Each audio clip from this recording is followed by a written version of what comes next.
Welcome friends back to the brickitect studio. Hope you guys are having a glorious day today. I'm making this video because I want to share something with you that I did over the weekend that is a little unexpected.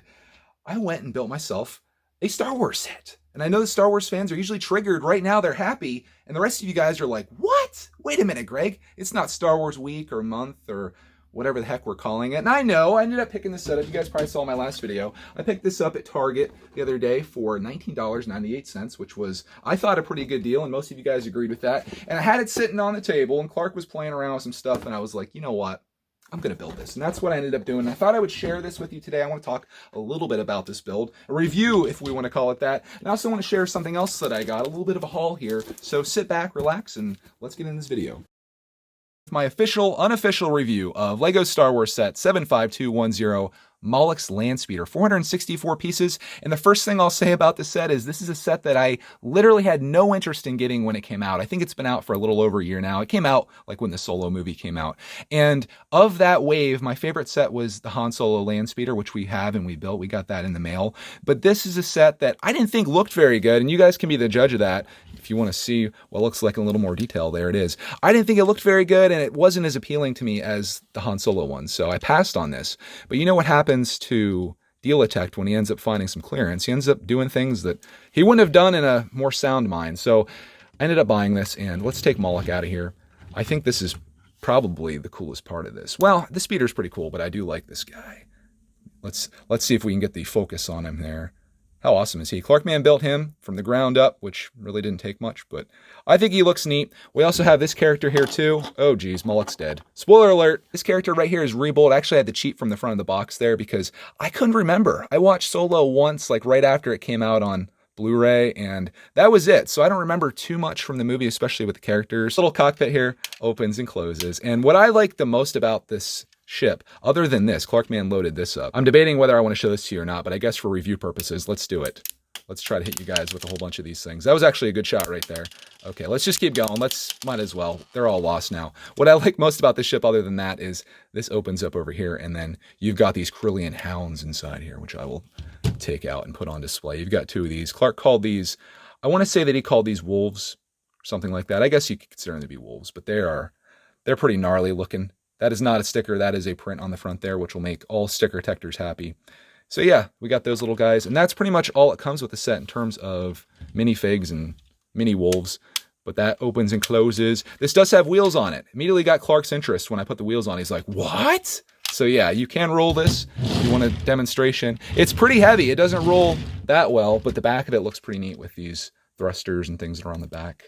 And it's got the fender pieces over here. This also opens up, and inside here we got extra studs, which will probably be lost in a short period of time. We got bones for the wolves, if that's what we're calling them. And then there's like a basket or a backpack thing on there. I'm now realizing none of this is in focus because it wants to focus on what's behind there. So good job, Greg, with the camera work. I'm curious to see what you guys think, but I don't think this is the best looking set. But it kind of goes for what it was in the movie, and it's, I guess, fairly accurate, I suppose. And I'm happy to have it in my collection for $20. It was kind of one of those impulse buys. You're just like, okay, for 20 bucks, I'll snag it. And I don't have any regrets. I enjoy building it. I have no idea where it is, but it makes me want to get out the land speeder and kind of do like a comparison or have these things together. I think it might be like back there, but we'll just leave that up there for now. Because I told you guys that we have another little thing to share, and this is from Blizzard, my first ever haul from Blizzard gear. You guys probably already know what this is if you've been following my community tab, but we'll crack into it for all the non-followers out there. I suppose we can consider this a video a 2-in-1. Two different things, not quite enough to make a video on each of them, but together, it's kind of documenting my life. I've had this for a few days now. We don't want to show that, but I will look at it just for verification purposes. Okay, so this is a set that I've wanted, but didn't want to pay full price for. Shocking, right? I gotta show this to you. It says, crafted with pride and imagination, gear.blizzard.com. They just got a free promo out of me, guys.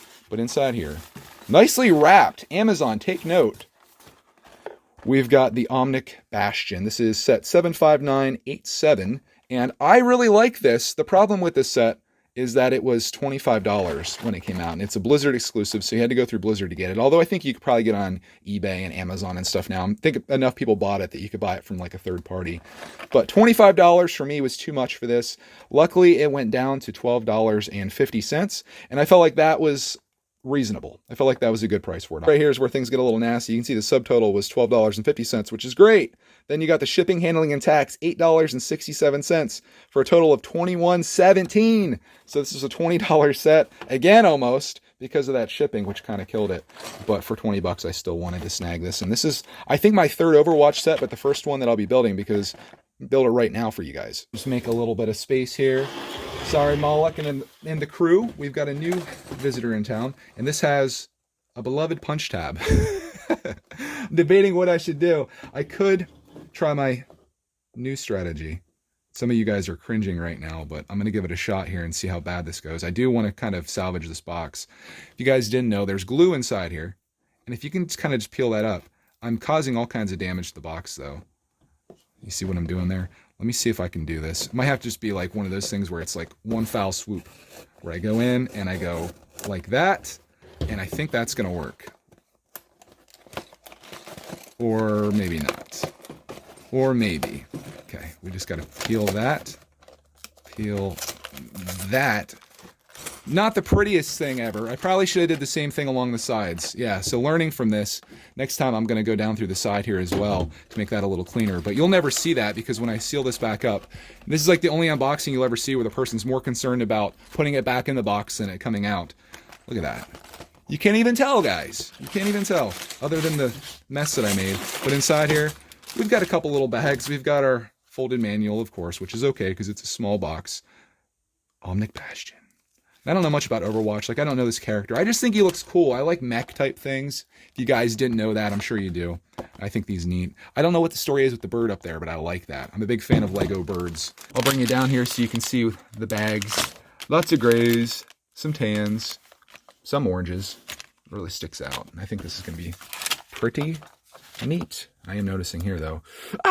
We got stickers. Not too bad, though. We got, like, one sticker for, where's that go? On his arms, it looks like.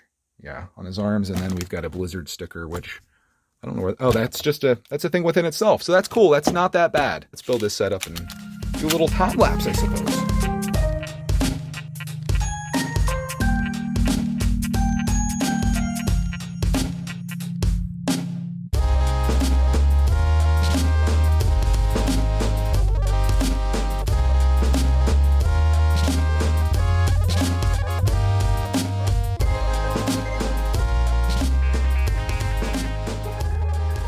I just finished up the build, and I might have pulled a brickitect looking at these pieces that are left over, especially this one right here is a little troubling to me, but we've got a nice little collection of these pieces. We've got two of those studs, which I think is fine, but most importantly, I'll show it to you as it is. If someone knows where this goes, let me know. I was going to go back through here and try to track that piece down, but I'm just going to, for right now, assume that it's an extra, and I'll show you guys what this looks like. I do have my helper here who came down and seems to be pretty interested in this. Do you mind if I show it off real quick before we go crazy with it? Yeah. We're going to go crazy with it, but let's just show them. This is what Bastian looks like. And I really love this stand that he's on. I was having some trouble making him stand up. Like, he's not the easiest thing to stand. He's a little top heavy. And there's these little pieces that stick out on the back of his leg that goes down through those holes. I think you can see it there a little bit. And that just sticks him on there. So he stands up real nice. This makes for a beautiful display piece. He's very mobile. He can articulate very well, unlike me as a reviewer. Arm moves. You got that little bird up there. What are we going to name that bird, Clark, man?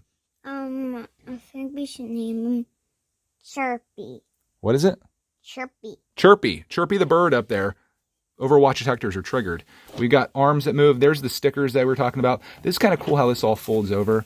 Kids turning into cats, basically, with the packaging material. Put you guys on the tripod for the rest of this so I can show them off a little better. But if we spin them around here, check out the stuff on his back. I don't know if that's some type of rocket launcher or what that is. Again, I have never played Overwatch, so I'm just judging this just based on this guy by himself, but I'll show you how his arms move. He can have a little bit of a party here. That bird's going for a wild ride when he moves his arms. And then he also spins at the waist too, which is really cool. He moves at the waist there as well, so you can move his legs around. And if I take him off of this, fold these back up so it comes off. Are you giving him sound effects? He's like, but yeah, you can get him to stand. You just got to get them all set up right. There he is. I think it's pretty cool. I like this guy. But I was thinking like these things right here would snap in, but they don't. They kind of just rest on there. A little tricky to get them to to look right. But I definitely feel like this is more of a display piece than a play piece. And I imagine if you ordered from Blizzard, you're probably more of a gamer than a Lego player, if that makes any sense. There he is, Clark Man. If you want to play with him. I think that was my review. What do you think, dude? He has a gun. No, not on YouTube he doesn't. He has a projectile launching device. Nowhere in the box does it say that he has... Bro, we've officially just lost one of the studs. Luckily, like I mentioned, there's 2 more here, Clarky. And I think we have a whole ton more of those. So there it is. That is Omnic Bastian from Overwatch. Cheep, cheep, cheep, And cheep. there goes the bird. You want to see what he looks like without the bird? There he is. I think he's cool. I'm going to keep him on display in here. Probably on his base. That is what I've been up to, I guess, lately. We've got the Mollix Landspeeder build. We've got the Omnic Bastion build, of course. And what I'm really getting into, and the most important takeaway from this, what is he doing to my battery? I got to tell him the most important thing. The most important thing of this is that I'm getting sets, and I'm building them right away. Not to the backlog. The backlog is looking at me real angry right now. But we've got this, build it, And that's also my goal with mail time, too. I'm going to start cranking through the stuff you guys are sending me. I know, is today's the last day of, well, first of all, September, and also the last day of Ninjago month. And I still have one set that I need to finish. I still have some in the backlog, but I'm at least going to show you. I think maybe tomorrow I'll show you all the stuff that we built from this month. And I have a couple things to review with you. And I got to show the one thing. Most of you have already guessed what it is because you've seen it in other videos, but I've been trying to keep it somewhat secretive. Don't say. Let's just come up like this, come up like that. And that's all they get. We'll set him off camera here, and I'll send you guys out. I want to thank you so much for watching this video. Hope you enjoyed this one. Just a little update on what I have going on, and a cameo from the Clark Man, who's probably going to be taking over Bastion at this point, and also... Look at this. The little bear's going. Bears! That's what they were. I thought you were calling them wolves. They're bears, obviously. Just when the Star Wars detectors weren't triggered, now they are. Thanks, guys. We'll see you in the next video. Bye. Bye.